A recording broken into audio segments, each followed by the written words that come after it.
Okay, so to start off, this one doesn't technically count as a full episode because the elements I'm going to analyze for you, my handful of loyal subscribers, are more supplemental to the overall experience rather than a main part of it. I mean, technically speaking, you could play the whole game, and 90% of the time you would have to experience these parts more out of your own volition rather than through the main storyline. That being said, looks like the more lush editions of the Far Cry series have made it onto my very pretentious and highly praised list of video games that by my own standards are scary enough to make me consider sleeping between my parents. So in both Far Cry 3 and 4, and no, I can't afford 5 yet, so please stop teasing me, you are presented with the opportunity to explore some underwater scapes. And for the most part, these places can be quite mystifying.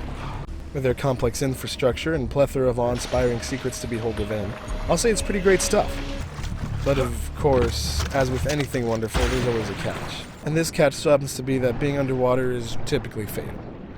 And just depending on which title you've chosen to endure, you're given the choice of meeting your fate at the hands of bull sharks, straying crocodiles, and my personal favorite, demon fish. Yeah! Now, I guess I could be biased here because I've self-diagnosed myself with chronic thalassophobia.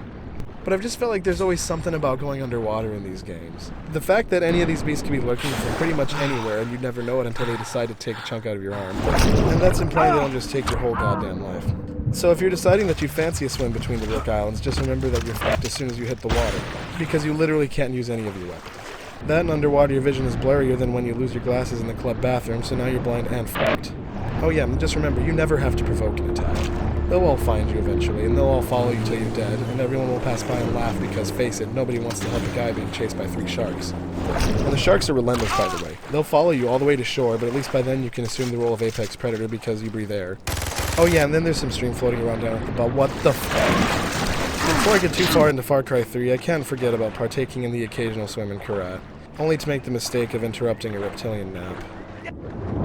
Or the mistake of swimming in general, because every body of water has fucking demon fish. And no, you'd never guess it, but this shit gets real after dark. Swimming in the dark when being surrounded by literal fucking demon fish is something akin to having the restaurant staff coming to your table all at once to sing you happy birthday when you specifically prayed for them not to do that. Only one situation is much worse. I'll let you decide that one.